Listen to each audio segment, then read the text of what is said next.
I'm very excited about our next segment. Our guest is Marina Azzimonti, who's a professor at Stony Brook University. And I came about discovering Marina in a very unusual way. Well, not that unusual. I read a publication called The Economist, and they were doing a study, not a study, a report, and within the report they were talking about polarization. And as you know, the theme of our television show is why is our political system dysfunctional and why is it polarized? And so, bingo, we have this person who's done a study on polarization, and I contacted Marina, and she was extremely gracious and offered to be on the show. So our guest is Marina Azzimonti. As I said, she's a professor at Stony Brook University, but she also has worked for the Fed in Philadelphia, and I found that also fascinating. And the Fed is probably in the news as much as Lady Gaga or anybody these days, because all the problems we've had with the Great Recession and the economy and easing and not to ease and all these other things. So having someone that had done this scholastic work for the Fed, I thought was a really interesting twist.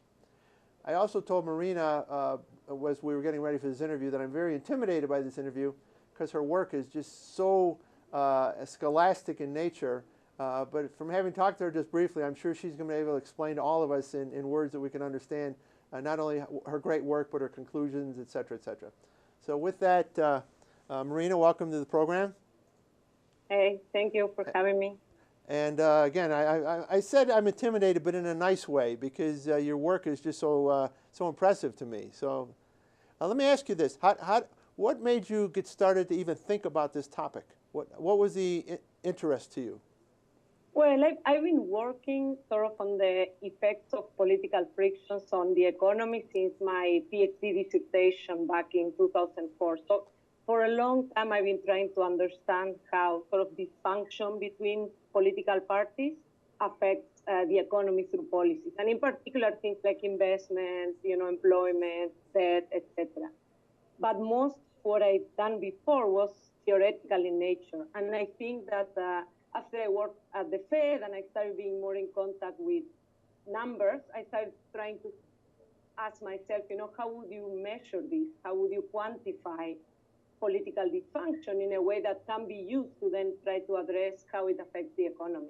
And that's kind of how I ended up working on this project. So you were working at the Fed at the time, and what were you doing for the Fed? Can you tell us? Is it top secret stuff, or can you tell us what you were doing? Well, I was at the research department, and what we do there is basic research. We also, talk to the president about the state of the economy, but most of my work was to do basic research. And I was working on this political macroeconomics. So you were in Philadelphia with the Fed. Were there, I don't remember, 7 districts, 9 districts? How many Fed districts are there? 13. 13, okay. I don't know. I didn't do my homework on that one. And does each one have their own research department? Yes, they all have their own research department.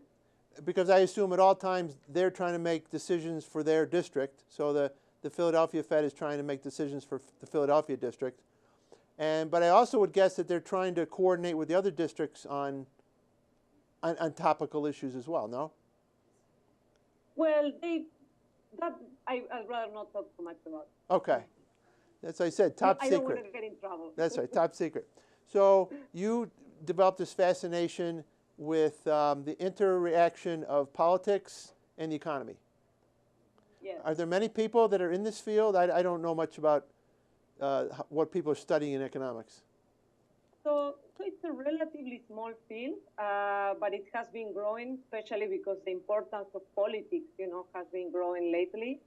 And there are some people that study interaction between policymakers, some people that study politics itself, the political process, and then some that are closer to what I do, try to study interaction between that and the macroeconomy. So how, what happens at the decision making level affects what happens at the individual level. And I take it that because our political system in the United States has been particularly dysfunctional for the last 20 years, that maybe prior to that it would not have been as hot of a topic, but it became a more hot topic as the system became more dysfunctional? Well, actually, interestingly, very early in the day, economics was politics. I mean, it was basically one and the same thing.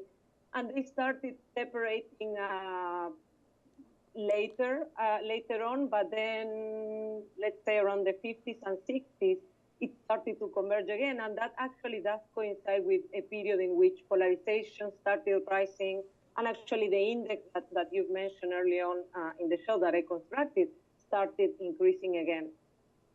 So the relationship of maybe political, if I understand correctly, dates back even to the 50s, and you. Yes. I mean, it's not a new field. It's something that people have been studying for a while. Very interesting. So, how did you decide to focus specifically on your topic, which is partisan conflict? Correct?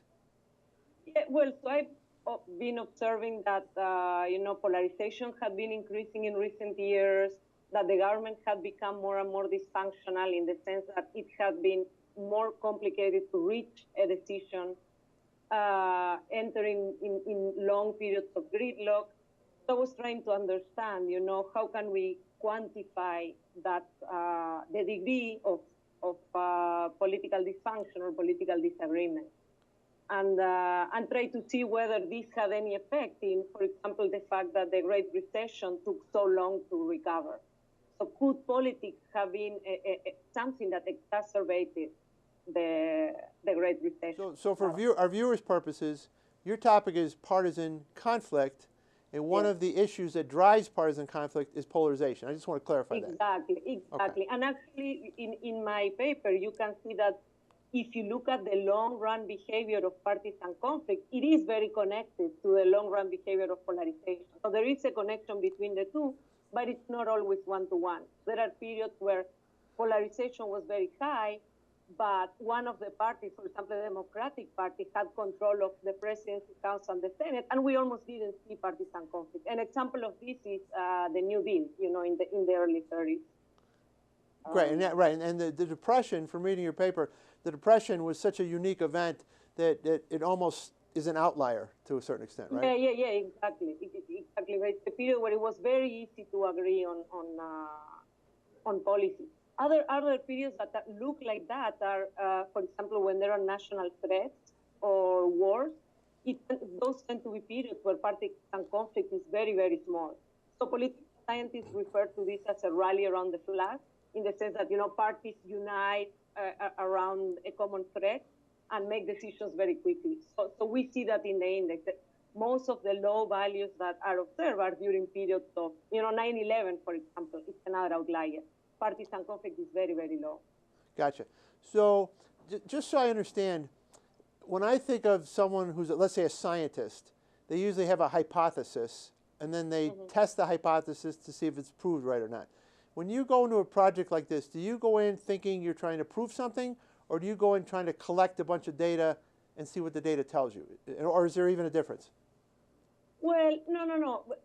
I have this hypothesis that politics does affect the economy. I mean, it might seem obvious to some people, but actually it's very difficult to measure whether it affects the economy and by how much, because there are no reliable measures of political dysfunction, or there are no measures that are computed at kind of frequency. So what I wanted to do is collect the data, compute the measure, and then try to test whether it does affect the economy or not, and by how much. Is it a sizable effect? Is it significant? Is it a persistent effect? So that's what I had in mind. So in order to design your particular experiment, if you don't mind, I'll call it an experiment.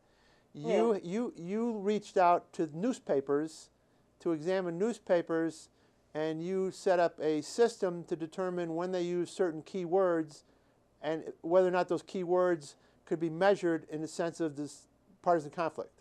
Is that a fair representation? Yeah, so basically what I did is I look at the frequency of newspaper articles that are talking precisely about political disagreement between either different branches of the government or the Democrats and the Republicans. So I came up with a set of keywords that sort of summarize these type of articles, and then I look at their frequency over time. And I computed a measure which looked at the proportion of those articles in the total number of articles in newspapers. I'm basically looking at major newspapers, like the New York Times, the Washington Post. Right. And I think I've seen this before. I mean, other people have had studies off of keywords, or you even hear now that people do tweeting, and they measure how often a word is tweeted in order to determine impact. Yeah, so the methodology I follow is similar to the one that Becker, Bloom, and Davis used when they computed economic policy uncertainty. So they kind of use the same idea of, let's look at newspapers and let's try to see a textual analysis of different news, and let's try to learn extracting from information from them. No, one question I had for you, and I'm not trying to be a troublemaker, I just was thinking about this. Mm-hmm. You focused on a certain number of newspapers, correct? Mm-hmm. Okay. In the United States, particularly going back, years ago, I don't know how it is now, there used to be reporting services. So there used to be the Associated Press. So it wouldn't always be that the New York Times and the Washington Post and the Chicago Tribune and the LA Times would have their own reporters on an issue. They would rely on one reporter for the Associated Press giving them a story, and then they might put the story out in their paper. Did you have to account for that? In other words, if someone from the Associated Press wrote a story and had these key words and it showed up in 5 different newspapers, did you have to account for the fact that one person's words appeared 5 times in your study? Well, so when we go, okay, so there's one thing you can do, and I have done here, which is if the news is very similar, it looks almost identical, that is only counted as one. Gotcha. If it's actual same news story, it's going to be counted as one. Now, if they all had one source and they wrote 5 different stories with different general, words in it, they would be counted 5 times. But if you get some say the same story, that can be filtered out.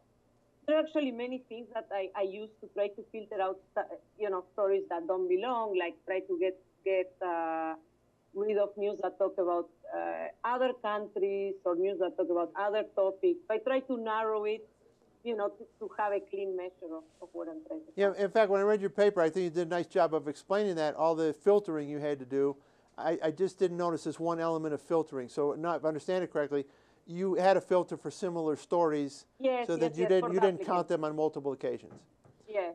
Okay, so you did this terrific study. How long did it take to complete the study? A long time, because it actually, you start doing something and you learn as you go. So first I thought, well, how do we come up with the right set of terms? I read a lot of research, a lot of papers in political science. I started computing this thing, and then I realized that the press used very different words. So, I had to iterate, trying to come up with the right number of words, try to come up with a sufficient set of words that will summarize the story. I tried to, make sure that these words are used consistently over time. So as you've probably seen, I have 2 series. One that goes from 1981 to 2013 monthly. But then there is another one that goes back to 1891. This is the one that has been cited in The Economist. Now, for that one, you have to be very careful, because words such as polarization didn't exist. I mean, if you look at the newspapers, at the frequency of just the word polarization, it's something that was invented sometimes in the 80s. It didn't appear ever in newspapers before. You have to be careful, not to bias your estimate by using words that are used more frequently now than they were in the past. So I would say I started this maybe late 2012, early 2013. So it took a while. But by the way, I thought there was a very interesting tidbit in your paper where you point out that the words polarization and dysfunction really do not appear with any regularity until the 1980s. Yes. They are new words. The word gridlock, stalemate, those have been there forever. But that can be, changes in the language. I mean, and you see things were written in very different language. When you read news from the, 1901, they are kind of fine to read, actually. Okay. If you ever have some time, try to read political news from 1901. They're very interesting. Actually, newspapers used to be very partisan at the time, much more than now. They would identify with one party or the other, and they would just, attack the other party.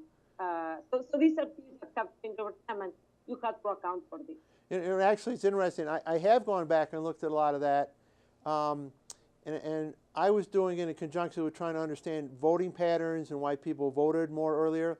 But the thing that's kind of frightening, and I'll bet you found this, is you could look at the titles of some of the articles from 100 years ago, and it's almost the same title now. It's as if we haven't grown up at all. Yeah, actually, especially the ones that talk about gridlock and stalemate and filibusters, you know. Yes. Filibuster is an old word that has been used a lot. Right. Unfortunately, yes. So let's move ahead. So you had this great idea. You figured out a way to study it. You collected your data. Now you have this massive data. And in your paper, you then talk about the evolution of partisan conflict. So could you walk us through that a bit? What is the evolution of partisan conflict, and how does that tie into your theories? So basically, what we observed, so if we go to the very long time series, we saw that there were very high levels of partisan conflict early in the century, like 1890s to 1900. And then it starts showing a declining trend until maybe the First War. Remember what I said before, that this thing usually goes down during wars or national security threats. Right, you rally around the flag. Rally around the flag.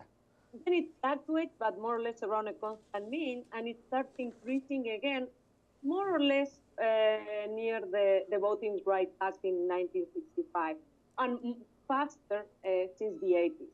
And we see just a massive increase since the Great Recession, since 2006, which actually way surpassed the levels that we've seen early in the century. This is more or less what you see in terms of the long-run trend. When you look at, when you zoom in, there are other interesting patterns that you see. For example, you see that the index tends to go up whenever there is an election, particularly midterm elections. It tends to go up when there are some particular debates or particular issues that are very conflictive. Like, for example, during the discussion of Obamacare, the index was really high. The debt ceiling crisis, the fiscal cliff, this all show very big spikes. So you had these long-term effects of partisan conflict, but you also write about very short-term. So did you find that, in a way, you had to break your study up so that one was answering the long-term implications while the other was answering the short-term implications? Well, actually, when I talk about implications, I'm only looking at things that start since 1981, because this is when I have the more reliable data. Okay. When I split the long run versus the short run, I was trying to study what affects my measure. What are the things that affect partisan conflict? And what you see is that there are some variables that affect the long run trends. For example, polarization affects the long run trend. But there are some other variables that affect more the short-run fluctuations, like, recessions, booms, wars. These are short-term spikes that they don't last too long. They go up during the period and then down very quickly.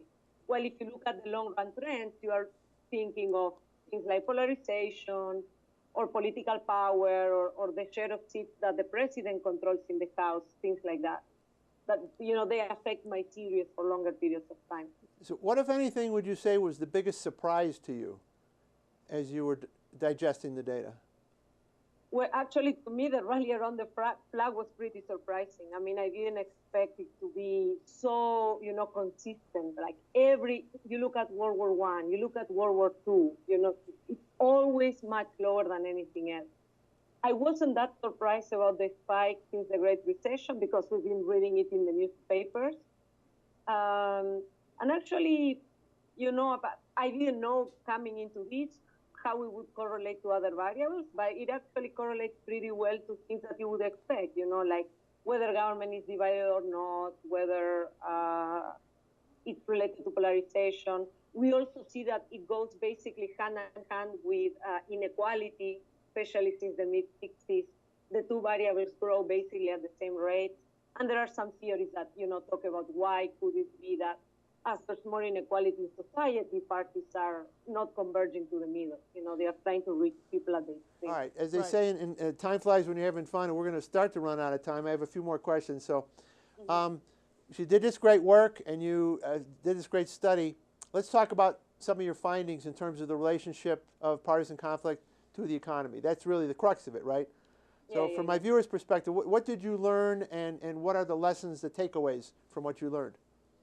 So what I did is I tried to look at, imagine that there is a shock of conflict like the one that we've observed since the Great Recession. I tried to do a study, an econometric study of how that would affect other things like output, employment, investment, etc.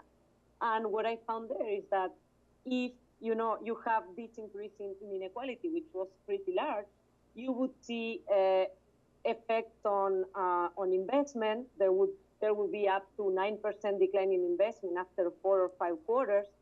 That effect was statistically significant, and it was very persistent. It would take a long time to go back to trend.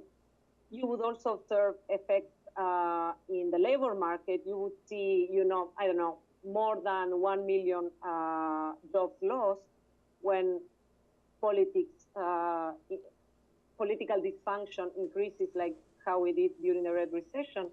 And you would also see some impact on GDP. In terms of the government, you would see an impact on deficit. I didn't find much in terms of spending. So that's basically the biggest impact is on employment, output, and investment. Well, that's big enough, right? That's big enough right there, don't you think?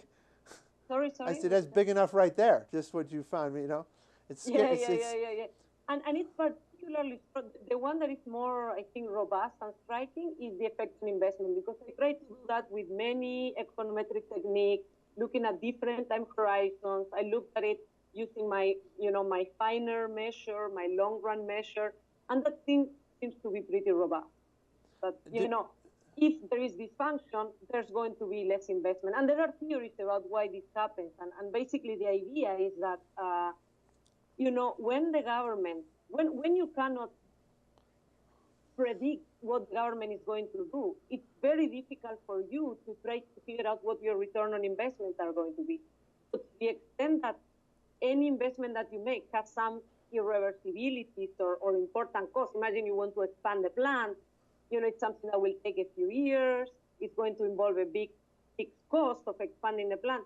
If you don't know if, taxes are going to go up by 10% or down, up by 2% or down by 2%, you might just freeze. And that's a little bit what happened during the Great Recession. There was so much uncertainty about whether politicians would be able to agree on something that a lot of firms and households just froze and didn't invest for a while. And these things are the ones that tend to prolong recessions. So Marina, I tell you what I found interesting in your conclusions. I don't think it surprised me that there was this correlation and that it would play out in the business world. But if I understand your paper correctly, you're saying this actually reaches down to the household level. Well, the measure I have is aggregate, so it's including everything. So I did not separate the two of them, but now that you say, that's an interesting suggestion. Maybe I should look at, try to separate, business from household and try to look at the effect separately. But basically, I have an aggregate measure of investment, and you see that everything goes down when there is a lot of conflict. All right, so thanks for explaining that, because obviously that's the one point I misunderstood in your paper. So sorry about that. Well, you've been a terrific guest. Love having you. Let me ask you, I guess, one more question. What has been the reaction in your professional world to your paper? Are you getting a lot of favorable comments? Have people questioned your results? How's that playing out professionally? So actually, people have responded very well. They're very excited. I've been presenting it both in political science departments and economics departments. I've been to a few conferences at the National Bureau of Economic Research that talk precisely about either uncertainty or, the Great Recession. So I think it has like a good welcome in the profession. No, there are some things, and I must be open about this. Whenever you do any type of these studies, it's very difficult to separate what causes what. So, for example, would it be possible that the fact that there is a recession and the fact that there is low investment, it's causing policymakers to fight more? And these sort of reverse causalities are issues that we are always trying to address with our research, in the version of the paper that you've seen, I haven't written or explained how to deal with that, but in the next version of the paper, I've addressed this. And, you present, people bring out comments, questions, and then you make your paper better. But it has a great welcome in the profession. I mean, I've been everywhere this year presenting it, so I've got comments from the brightest and best minds in economics. Well, if you find your way out to Aspen, Colorado, let us know, and we'll do a personal interview in the studio. Oh, that How's would that? be great. Well, thank you very much. Even though I was intimidated coming in, there was nothing intimidated about talking to you, so thank you very much. Okay, thanks. All the best. Bye-bye.